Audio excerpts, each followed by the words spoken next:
एक गांव में एक लड़का रहता था। उसका नाम राजू था। राजू काफी गरीब था। उसका अपना एक छोटा सा खेत था। राजू दिन भर अपने खेत में काम करता था और इससे जो भी फसल होती थी उसे बेचकर अपना गुजर बसर करता था। एक दिन राजू खाना बना रहा होता है तो उसके घर उसका दोस्त राम आ जाता है। राम पूछता है, आज खाने में क्या बना है? राजू हंसकर जवाब देता है, आज चिकन कढ़ाई बना रहा हूँ। राम कहता है, सच में? आज तो मैं भी चिकन कढ़ाई खाऊंगा। राजू जवाब देता है, चिकन कढ़ाई तो अमीर लोग बनाते हैं, मैं तो बस दाल चावल बना रहा हूँ। हम गरीब लोगों को चिकन कढ़ाई सिर्फ शादियों पर खाने को मिलती है। राम कहता है, तुम ठीक कह रहे हो, चलो अब तुम शादी कर लो, फिर मुझे भी चिकन कढ़ाई खाने को मिलेगी। राजू राम की बात सुनकर हंसने लगता है और कहता है, इतनी गरीबी में कैसे चिकन कढ़ाई खिलाऊंगा, और इतनी गरीबी में कोई लड़की मुझसे शादी क्यों करेगी, मैं तो उससे खुशी नहीं रख सकूंगा। राम कहता है, अच्छे दिन भी आएंगे, नाउम्मीद मत हो। ये कहकर राम वहाँ से चला जाता है। ऐसे ही वक्त गुजरता रहता है। एक दिन राजू अपने लिए प्लेट में खाना निकालता है जो कि सिर्फ दाल के साथ एक रोटी होती है। वो जैसे ही खाने के लिए बैठता है उसे बाहर से आवाज आती है कि कोई है जो भूखे बाबा को खाना खिला सके। राजू खिड़की से बाहर देखता है तो एक बाबा खाने के लिए कुछ मांग रहे होते हैं। राजू अपना खाना उठाकर उनको दे देता है, ये खाना आप खा लें और मेरे लिए दुआ कर दें। बाबा जी राजू से खाना लेकर खा लेते हैं और फिर कहते हैं, बेटा, तुम्हारे पास खाने को बस एक ही रोटी थी जो तुमने मुझे दे दी और अब तुम भूखी हो। राजू कहता है, कोई बात नहीं बाबा जी, मैं रात को खा लूंगा, अभी आपको ज्यादा भूख लगी थी। ये सुनकर बाबा जी कहते हैं, मैं तो तुम्हें बस आजमा रहा था कि तुम गरीबों का कितना एहसास करते हो। मैं अब तुम्हें एक जादुई कढ़ाई दे रहा हूँ, इससे तुम्हारा किचन भी जादुई खाने पीने के सामान से भर जाएगा।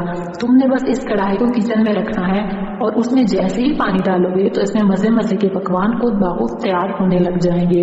तुमने गाँव के सारे गरीब लोगों को रोज खाना दिया करना है और इस बात का ध्यान रखना कि कोई भी कभी भी भूखा ना सोए। राजू बाबा जी की ये बात सुनकर खुश हो जाता है और इस जादुई कढ़ाई को अपने साथ घर ले आता है। वो जैसे ही इस जादुई कढ़ाई को किचन में रखता है तो राजू का किचन सब्जियों और फल फ्रूट से भर जाता है। राजू ये देखकर बहुत खुश होता है। फिर वो कढ़ाई में जग की मदद से पानी डालता है जिसके उबलने पर उसमें मजे मजे के खाने तैयार हो जाते हैं। अब राजू रोज गाँव के गरीब लोगों को खाना खिलाता है, उन्हें रोज इकट्ठा करता है, रोज उनकी मनपसंद डिशेज उनको देता है। अब राजू का दोस्त राम भी रोज राजू के घर अपनी पसंद का खाना खाता है। ऐसे ही कुछ रोज गुजरने के बाद राजू के दिल में लालच आ जाता है। वो सोचता है, क्यों ना ये जादुई कढ़ाई से आने वाले खाने को बाजार में बेचना शुरू कर दूं, इससे मैं बहुत अमीर हो जाऊंगा और अपना एक बड़ा सा घर बना लूंगा और गाड़ी भी ले लूंगा। राजू ऐसे ही करता है। वो कढ़ाई से मिलने वाले खाने को शहर में महंगी होटलों में बेचना शुरू कर देता है। उससे राजू के पास बहुत सारा पैसा आ जाता है। वो इन पैसों से गाँव में घर बना लेता है और गाड़ी भी खरीद लेता है। राजू अपनी जिंदगी बहुत पुरसुकून गुजार रहा होता है, लेकिन गांव के सारे गरीब लोग अब फिर से भूखा रहने लगते हैं क्योंकि राजू ने उन लोगों को खाना देना बंद कर दिया था। वो अपनी जिंदगी में मगन था।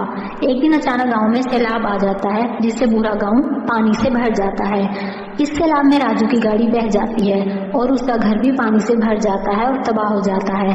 गाँव के सभी लोग बहुत परेशान होते हैं और सोचते हैं, इस गांव में तो पहले कभी सैलाब नहीं आया, अचानक ही क्या हो गया। राजू भी अपना गिरा हुआ घर देखकर बहुत परेशान होता है। राजू सोचने लगता है कि मुझसे ऐसी कौन सी गलती हो गई जिसकी इतनी बड़ी सजा मिली और मेरे साथ साथ पूरे गांव वालों को भी मिल रही है। राजू भी सोच ही रहा होता है कि उसके सामने वही बाबा आता है जिन्होंने उन्हें जादुई कढ़ाई दी थी। बाबा राजू से कहता है, ये जादुई कढ़ाई वाला खाना बाजार में बेचने लग गए थे जिसकी वजह से यह सैलाब तुम्हारे गांव में आया। मैं वो जादुई कढ़ाई तुम्हें गांव के गरीब लोगों को खाना खिलाने के लिए दी थी, लेकिन तुम्हारे दिल में लालच आ गया और गांव के तभी गरीब लोग भूखे सोने लगे।